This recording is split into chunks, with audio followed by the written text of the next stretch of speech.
pessoal, tudo bem? Sexta-feira, dia da gente bater aquele papo preto que a gente tem feito toda sexta-feira, fim da tarde, conversado com pessoas muito legais, pessoas que são inspiradoras para todos nós. E hoje vai ter um jovem aqui que eu tô igual gato e rato com ele. Gato e rato porque a gente já tentou se encontrar, falar por telefone, a gente chegou a marcar uma hora. Opa, ele tá aqui. Chegamos a marcar uma hora e não deu certo. Mas demorou, mas a gente vai conseguir falar logo agora, sim. Uma figura incrível que vocês conhecem, uma referência muito importante. Cadê? Ó, ele já pediu aqui. Acho que vai dar certo. Acho que vai dar certo. A gente vai receber aqui uma figura incrível, um cara que é vitorioso. Aí, mano, chegou. Tudo bem? Tô bem. E você, como tá? Eu tô bem, irmão. Como é que você vai? Tô bem, na medida do possível, seguindo em frente, correndo atrás das coisas, tentando resolver tudo, né? Então, cara, eu tava falando antes de você chegar que a gente está enrolado demais de encontrar, parece gato e rato. E a gente chegou até a marcar outro dia uma hora de se falar pelo telefone, aí você foi fazer uma correria, depois você voltou e eu tô numa correria danada, tá no meio de campanha, cara. Aí tem os debates. Eu acabei de fazer um debate agora com dois generais, dois generais e um almirante sobre defesa nacional. Um assunto que não tem nada a ver com a campanha eleitoral, mas comprometido de fazer antes. Ah, Mas vamos desligar, vamos bater aquele papo, cara. Preciso conversar com você outras coisas além do que a gente vai falar aqui. na verdade, você contando tudo isso, eu tô ficando até um pouco nervoso com uma pessoa. Então, eu fico até meio sem palavras. Mas, graças a Deus, deu certo, a gente se encontrou. A gente agora vai poder bater esse papo aí, que é tão importante, né? E estamos aí. Cara, primeira coisa é o seguinte, muito obrigado por você ter tido a generosidade de poder participar dessa conversa. Aqui, imagino que você está batendo um papo em casa, numa sala. A gente recebeu gente aqui que eu gosto muito, gente querida. A referência é ser pretos e pretas que sejam inspiradores para o nosso povo. Essa é a referência que a gente tem aqui. Aí já veio aqui Alessi Brandão, o Silvio Almeida, o Douglas Belchior, a Preta Ferreira, o Robson Caetano, que agora eu descobri que está candidato até a vice-presidente do Comitê Olímpico Brasileiro. Enfim, muita gente bacana ligada ao esporte. O Diogo Silva, que você conhece, Diogão. Diogão é Sim. uma figuraça, tão querido, querido, querido, querido. Então, gente ligada em cultura, gente ligada em política, gente ligada em esporte. Semana passada, cara, recebi uma empreendedora, uma mulher que abre caminho para as meninas negras na publicidade. Então, estou super feliz e hoje mais feliz ainda de ter você aqui. E a gente começa com a mesma pergunta. Eu te passo a palavra dando. Quem é Ângelo Assunção? Pergunta difícil, né? Porque a gente não tem esse costume de olhar para si, né? O Ângelo, eu vou contar assim um pouco da construção do Ângelo, né? Ele é um menino preto da periferia que cresceu com um sonho muito grande, que é fazer ginástica em um país que tem muito abismo social e as oportunidades não são iguais para todos. Então, esse menino, ele, graças a Deus, ele tem uma família um pouco mais estruturada, que pôde possibilitar ele de sonhar, né, de ver isso como uma ferramenta de transformação de vida e que colocou na ginástica e eu comecei a trilhar esse sonho e a construção desse Ângelo hoje, depois de tudo isso que aconteceu, que eu vou contar depois, é um Ângelo muito mais maduro, mais empático, com mais vontade de fazer as coisas acontecer, com dificuldade de lidar ainda com algumas coisas. Claro que eu sempre estou buscando ajuda, conhecimento, mas é um cara que hoje ele tem uma saúde mental muito melhor para lidar com tudo isso. O Ângelo, para quem não acompanha a ginástica, é um campeoníssimo. Já conquistou ouro na Copa do Mundo de Ginástica. Você podia falar um pouco das suas conquistas, né? Bronze no Campeonato Internacional Júnior, ou seja, ele começou a ter conquistas muito cedo. O Ângelo começou a treinar aos 7 anos de idade, né, no Centro Olímpico, que é um espetáculo. Aqui o Centro Olímpico do Ibirapuera é um lugar muito importante. Foi campeão brasileiro, sul-americano, várias vezes. Seleção brasileira, né? Seleção brasileira. Então fala para mim dessa trajetória sua esportiva. Como é que foi a tua experiência, a tua vivência no Centro Olímpico?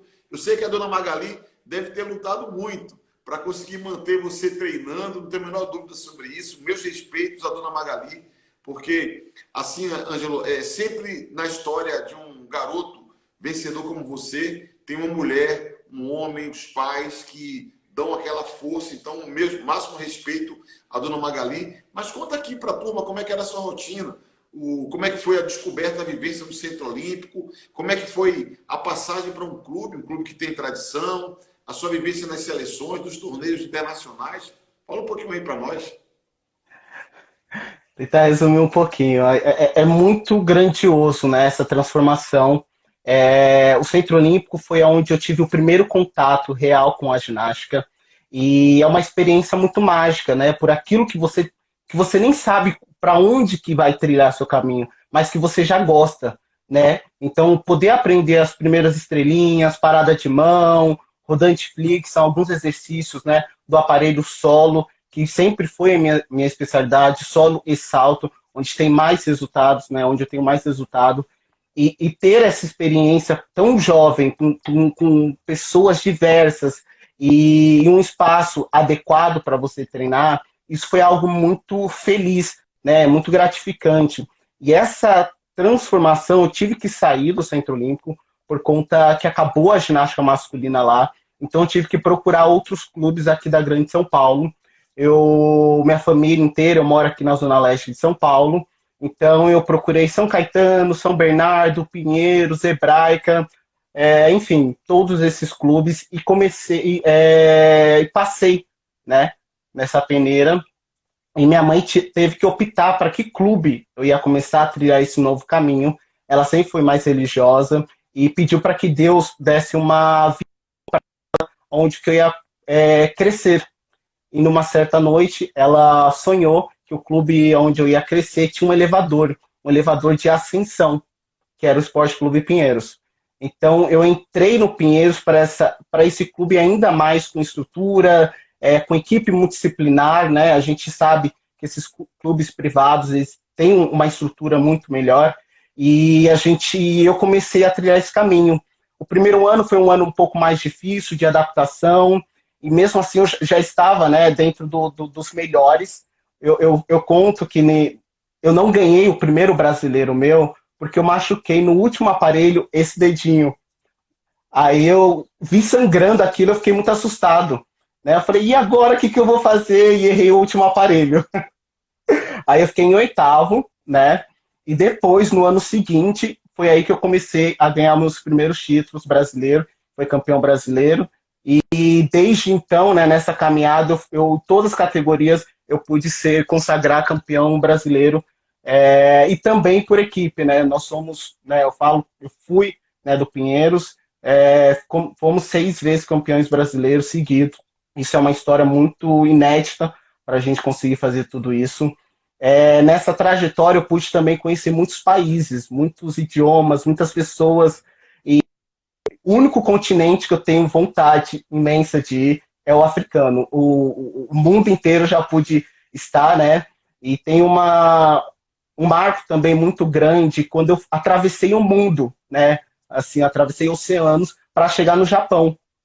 E isso foi em 2013. E no Japão é muito diferente, né? As culturas. E eu lembro de uma menina, de uma chinesa, e a gente está acostumado a sempre abraçar, beijar.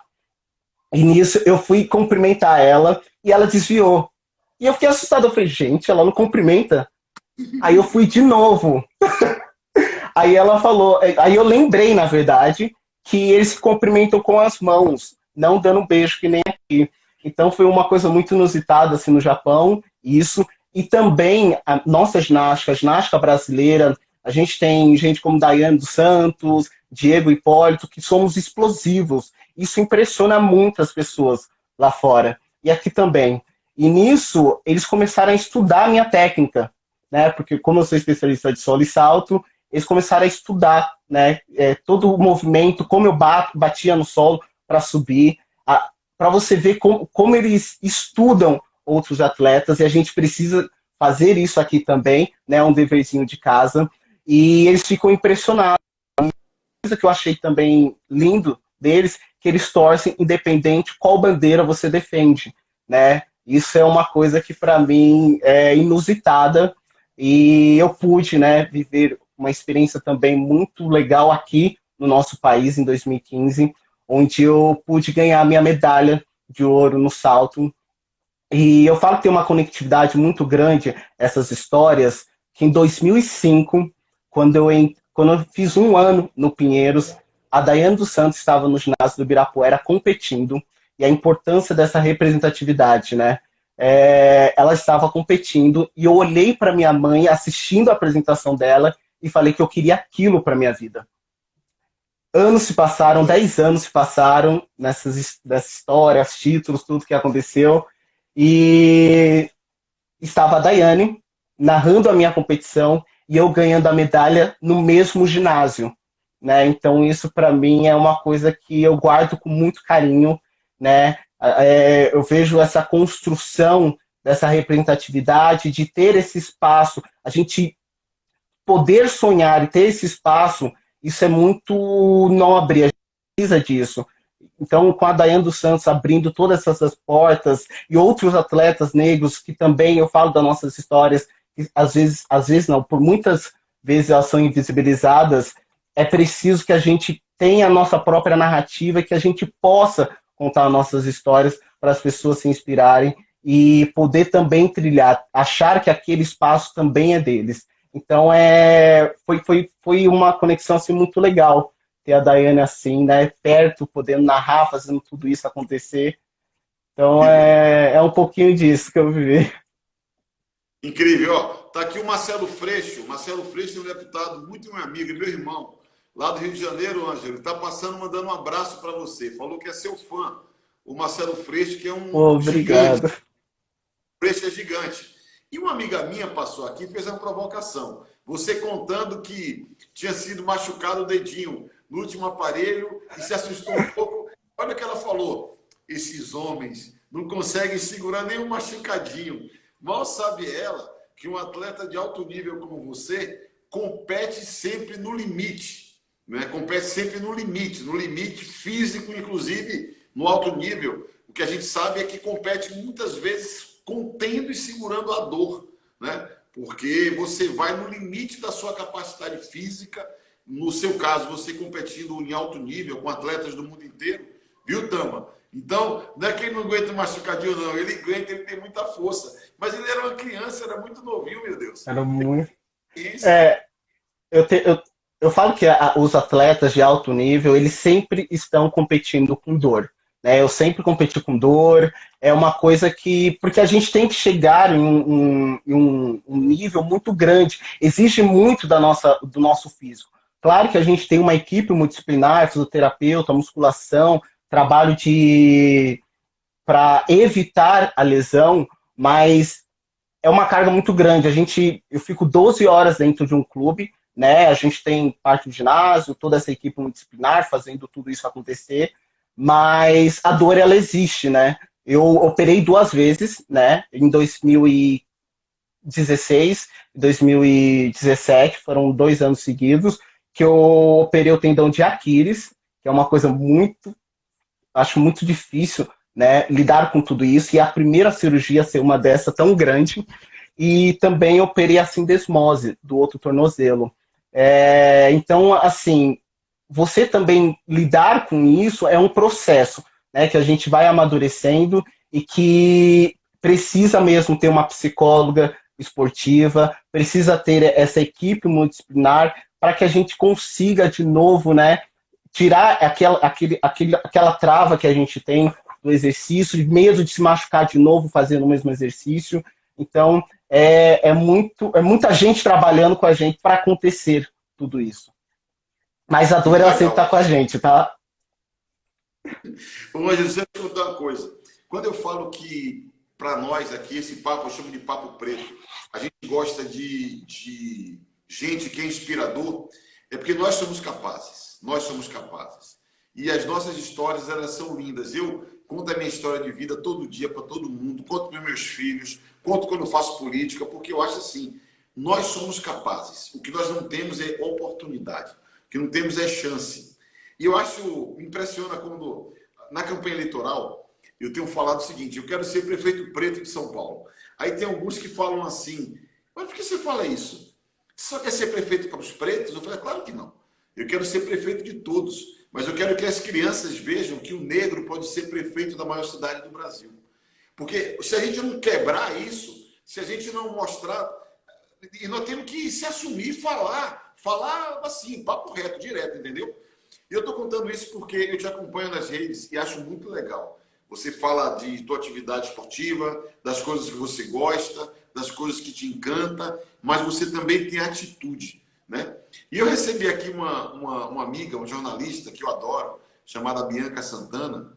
E a Bianca tem um livro que ela fala sobre a construção da identidade dela própria. Que ela fala assim, um trecho, eu tenho 30 anos de idade, mas sou negra há 10. É curioso, é uma brincadeira que ela faz, mas é muito legal. Porque ela vai dizendo como é que foi a construção da identidade racial dela. E isso é muito legal, porque isso vai iluminando, assim, vai abrindo caminho.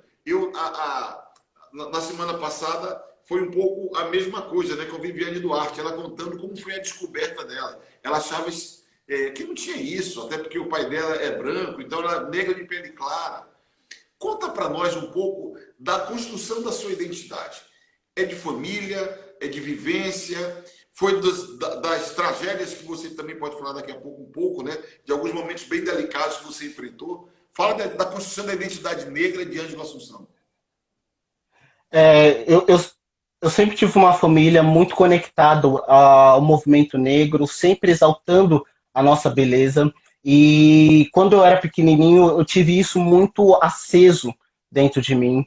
E quando você começa a sair de casa, você começa a ocupar outros espaços, e espaços elitistas, eles são hostis, né, um pouco com a gente, e a gente acaba negando quem nós somos, porque queremos ser aceitos, né? Então, assim, já houve situações que meu cabelo não é cabelo de atleta, entendeu? Ah, os seus traços são muito largos, entendeu? Sempre, toda vez que a gente conecta com a nossa ancestralidade e com quem nós somos negados, né? Isso sempre é colocado como coisas ruins. E eu, por muito tempo, eu tive que ficar nesse ambiente, mas só quando você tem isso e as pessoas vão negando quem você você vai acreditando, né? Porque eu não fiquei tão próximo de casa. Eu comecei a viajar sozinho, com os técnicos, a viver mais sozinho, e essa construção ela foi desmoronando.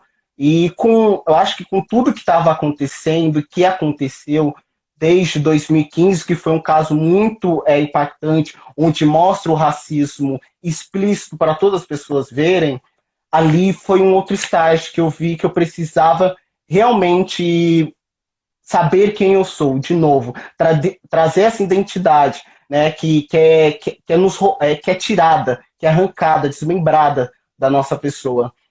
Então, na tragédia também, eu tive que saber lidar com isso. Claro que foi momentos muito difíceis, já vou entrar nesse assunto, que eu entrei em depressão, né? Eu tive 2 anos muito ruim, onde eu não sentia a vontade na minha família, porque eu sentia que eu estava desonrando tudo aquilo que eu era e que eles acreditavam e o que eles sempre plantaram para mim. E um ambiente que era o Esporte Clube Pinheiros, enfim, a estrutura, né? Sempre dando aquilo que era verdade, que era explícito. Então eu me adoeci demais, né? E eu tive que me reerguer, né? Buscar força, porque ninguém ia me tirar de lá. Então eu tive que dar valor para quem o Ângelo era, lembrar da onde que eu vim, de quem eu sou e da onde que eu quero estar, né? Então isso foi um momento de conectar mais ainda com o Ângelo, né? Com a minha negritude, né? Saber que nós somos lindos, que nós temos valores, que nós temos uma história, não a história que é contada ou a história que é contada por um livro tático que só fala da escravidão. Nós somos muito mais do que isso, né? Eu falo que tudo tudo que está acontecendo com o Ângelo não pode ser normalizado.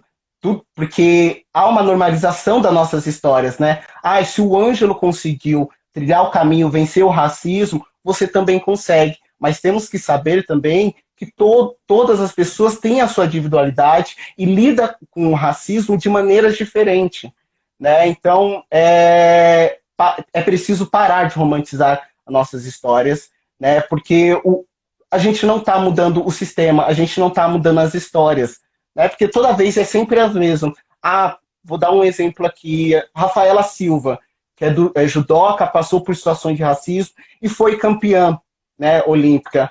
Naturalizar essa história também, a gente não está vencendo o racismo. A gente está dizendo, mais uma vez, que para você ganhar, você tem que passar por toda essa diversidade. Porque a Rafaela passou, porque o Ângelo passou, porque terceiro passou. Né? Então a gente precisa tirar isso, né, essa normalização do racismo nas nossas vidas e poder também sonhar. Sonhar em quê? De que um futuro, uma criança não passe pelas coisas que eu passei. Né? Que ela sonha e fala assim, não, eu não tive dificuldade nenhuma, não passei por racismo nenhum, e como isso adoece a gente e tira a nossa saúde de ser qualquer coisa, né? Eu falo que eu passei por situações muito graves em 2015, nessa nova onda de novo, onde eu tento conversar com as pessoas e não foi tratado adequado, não teve um trabalho efetivo para combater o racismo de 2015 e a ausência do combate perpetua novamente para que essas coisas aconteçam dentro das instituições e dentro também de toda essa estrutura que o racismo emprega. Então, eu mais uma vez tentei conversar, levar o diálogo, né, dentro do ginásio, e a gente sempre é tratado como mimimi, como vitimismo, e tem uma pessoa que é muito fantástica, que é a Margareth Menezes, que ela fala isso na letra.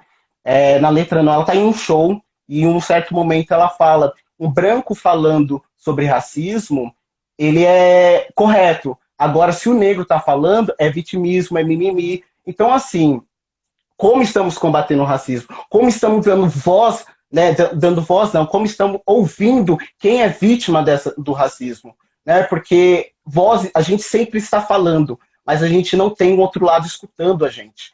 Né? Não tem um lado tendo empatia e querendo ter o letramento para combater o racismo. Então, fica claro que, mais uma vez, com tudo isso, eles preferiram tirar a vítima do clube e deixar as coisas do jeito que estão. E tá bom? Tá bom o Ângelo ficar sem emprego? Tá bom o Ângelo se adoecer? Tá bom mais sonhos não se realizando e muitas coisas não acontecendo? É isso que queremos? É assim que combatemos o racismo? Nota dizendo que repudia qualquer tipo de discriminação e manda o atleta embora que fala sobre isso, não estamos combatendo o racismo. Estamos colocando tudo isso embaixo do tapete e que o sonho do Ângelo e o sonho de milhares de pessoas negras neste país não aconteça. Incrível, incrível esse seu depoimento, porque é isso aí, cara, que você fala, quando a gente fala é mimimi. É igual, até algumas pessoas aqui passaram e falaram comentário, que eu falo que eu quero ser o prefeito preto, e o São Paulo já teve um prefeito preto. É verdade, o Celso Pitta foi prefeito eleito de São Paulo, era um homem negro. Mas eu quero dizer, os amigos que estão levantando essa questão, é que ele não tinha consciência da sua identidade racial. E não tinha uma atitude para enfrentar e romper o racismo estrutural. É disso que se trata. É disso que se trata. Que não basta só você ser negro.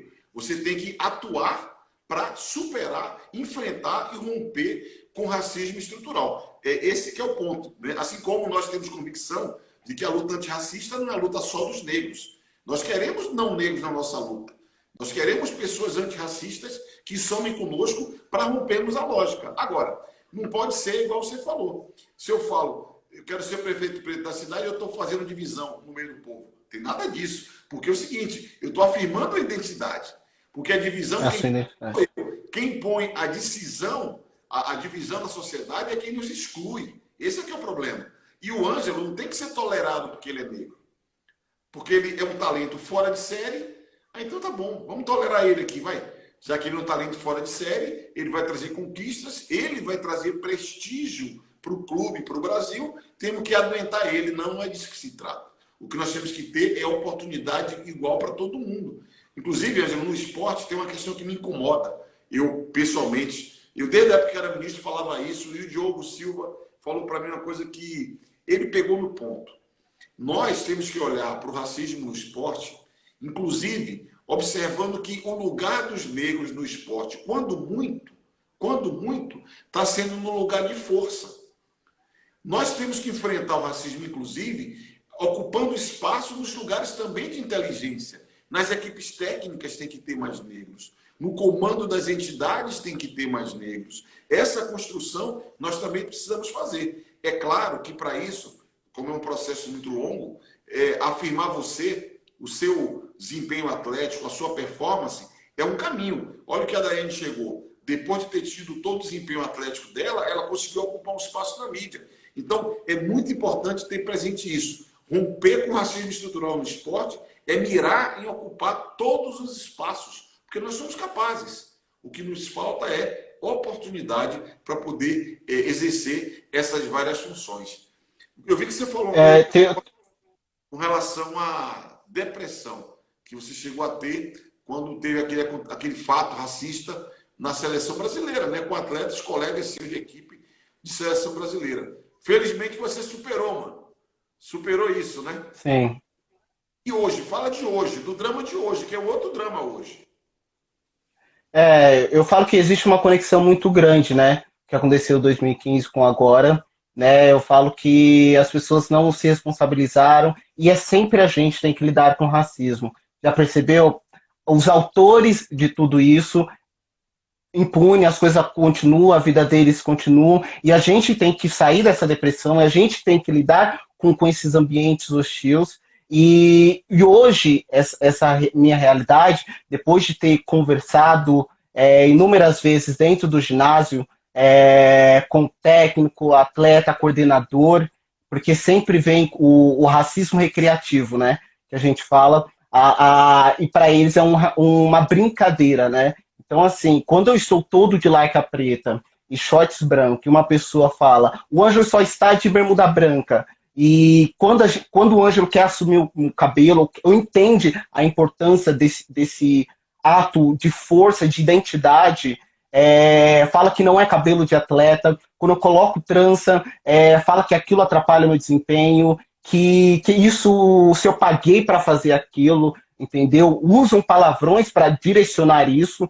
Então, assim, mais uma vez, eu vi que o que aconteceu em 2015 não mudou o ambiente. Então, eu precisei, novamente, levar isso para a direção do clube, né? Porque quando a gente vê também uma auditoria interna do Pinheiros, que tem um monte de coisa acontecendo, outros atletas que passaram por racismo, você vê uma normalização disso, e que não há um combate efetivo para isso acontecer. E mesmo assim, eu não sabendo dessa auditoria, da criança ter passado por isso, eu levei para a direção do clube. E o que eu fui recebido com uma suspensão, né? Depois de ter tentado conversar, o meu coordenador alegou, né, o meu ex-coordenador alegou que eu pulei a hierarquia, sabendo que eu tinha conversado com eles inúmeras vezes, né, para justificar a minha suspensão, e não satisfeito de eu passar por tudo isso, esse constrangimento de não querer combater, eu em todo momento eu falei que eu não queria punição para eles, eu queria que o ambiente ficasse saudável para mim também. Porque um ambiente saudável para mim é resultado para o Pinheiros, é só coisa, é só lucro, né? Então, depois dessa suspensão, eles fizeram uma rescisão de contrato, alegando que não teria mais competições no ano, enfim, novembro para dezembro. Obviamente que não vai ter competição em dezembro. Acaba o ano para a gente. Mas o ano seguinte teria competições. Depois alegaram também que era questão de resultado. Sempre estive na equipe, sempre ganhei resultado, competi pelo Pinheiros, competi para um outro clube na França, aonde que é resultado. Depois falaram que era indisciplina, não tem nada pautando, isso não tem prova, entendeu? Então tudo isso demonstra uma incompatibilidade com os fatos, né? Que eu levei para lá tentando tratar, e é assim que a gente vê como o racismo ele se estrutura e como as nossas vidas é decidida por um papel, né? Porque eles pegam a minha história de 16 anos dentro do clube e me colocam no olho da rua. Me acompanharam até a portaria do clube como marginal.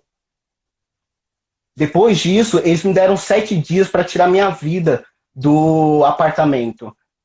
Então, assim, cara, como estamos. Quem tem o poder da caneta, dirigente, diretores, presidente do clube, a gente precisa dessas pessoas que de todo momento estão dizendo que repudia qualquer tipo de preconceito. Entendeu? Então pega a história de 16 anos de um menino, porque assim, não é só a minha história. Né? A gente sabe que tem uma família por trás, a gente sabe que tem um monte de coisas ligadas ao Ângelo.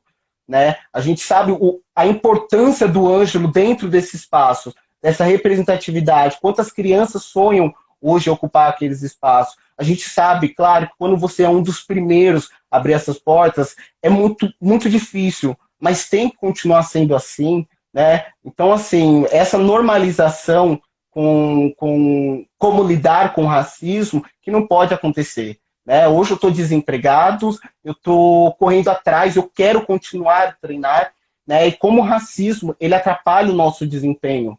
Hoje tem um clube? Oi? Hoje você tá ligado a algum clube?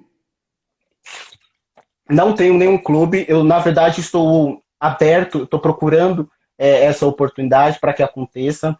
Pode ser em outro estado, pode ser em qualquer lugar, em outro país. Eu só quero poder exercer, ter o direito de exercer a minha profissão. Né? E é muito triste quando a gente tem que implorar, né, para ter esse espaço. Né? A gente está querendo contribuir para um país, eu tenho que implorar por um serviço, né, por um serviço que se for questão de histórico, olha o tanto de título, olha o tanto que eu abdiquei da minha vida para ir atrás do meu sonho, para representar essa nação, né? Porque eu não represento somente os negros, eu represento um país, eu visto essa camisa, eu visto o colã, né, que a gente usa para representar um país inteiro. E cadê essa mobilização? Cadê as pessoas que podem mudar esse destino, que pode mudar essa estrutura fazendo a diferença?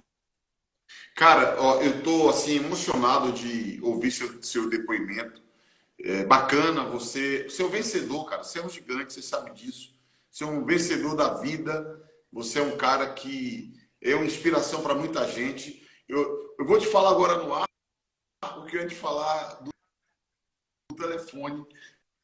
Eu ia te ligar para a gente combinar de montar um projeto junto, né? Eu tenho esse debate, eu tenho feito muitas discussões, até com empresas que têm políticas afirmativas internas. Eles têm me chamado, eu tenho estimulado eles a desenvolver essas políticas.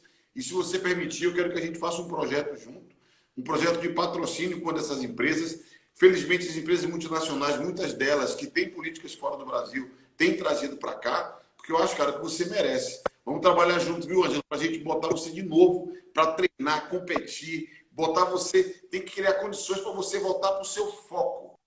Botar você para o seu foco, que é treinar e bem representar o nosso país, cara. Você vai longe, você está no auge da sua potência, da sua capacidade. E eu estou muito feliz, quero te agradecer muito você ter vindo aqui, topar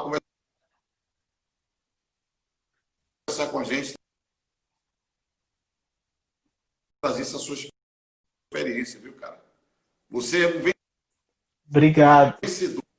Eu fico muito feliz, né, em poder estar partilhando um pouco a minha história aqui com vocês. Eu sei que não é uma história, deste momento, não é uma história tão legal, mas que a gente precisa falando, né, tendo esses espaços, né, pessoas apoiando e querendo ouvir, né, sempre há um enfrentamento, né, quando a gente vai falar sobre racismo. E não, a gente só precisa mesmo ouvir mais, não negar a existência do racismo, né, porque é assim que a gente combate, né, enfrentando isso. Né, eu falo mais uma vez, não é branco contra negros, e sim todos contra o racismo. Né, toda essa estrutura que enfraquece ainda mais quem é negro. E a gente precisa também ser muito olhar para os nossos, né? Porque eu vejo uma movimentação muito grande e eu acho que pode e deve começar em outros países também. A onda do George Floyd, tudo como foi lidado com isso, acho de extrema importância o mundo ter parado para isso, né? E ter começado a ser mais discutidos nesses espaços, nos ambientes, dentro da nossa modalidade do esporte, né? Que a gente vê Serena Williams, Lewis Hamilton, NBA parando, né? Os jogos, mas a gente não pode só achar lindo o que está acontecendo nos Estados Unidos. A gente tem George Floyd a cada 23 minutos aqui no nosso país. E o que estamos fazendo com os nossos, né? É importante a gente pegar aquilo de exemplo, mas também trazer por aqui, para o nosso país. Como vamos fazer com os nossos George Floyd? Como vamos fazer com vidas do Ângelo, que tem um monte de pessoas, né, passando por situações, sendo demitidas, não tendo a oportunidade e ver um futuro nisso. Se a gente fica triste, a gente não vê realmente uma saída para isso tudo. Então é importante que a gente possa ainda afirmar quem nós somos e também discutir muito mais. Valeu, Ângelo. Irmão, vamos voltar, vamos trocar zap, vamos trocar mensagem e vamos pôr de pé Vamos essa sim. caminhada junto, tá bom? Máximo respeito pela sua trajetória, máximo respeito pela sua construção. Queria agradecer a todo mundo que acompanhou a gente. Passou aqui o pessoal que está numa chapa coletiva chamada O Caminho é pela Quebrada. Os irmãos meus do Quilombo, a turma da cultura negra aqui da região. E domingo, viu, pessoal? Domingo.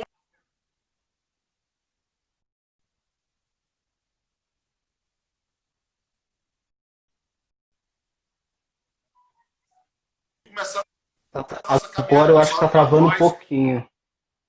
Firme na luta aqui. Romper com o racismo estrutural. Ângelo Assunção. Irmão. Obrigado.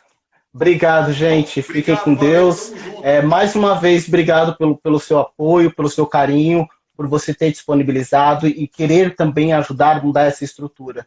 A gente precisa unir e mudar realmente, né, tudo isso e ter uma realidade no futuro ainda melhor para todos.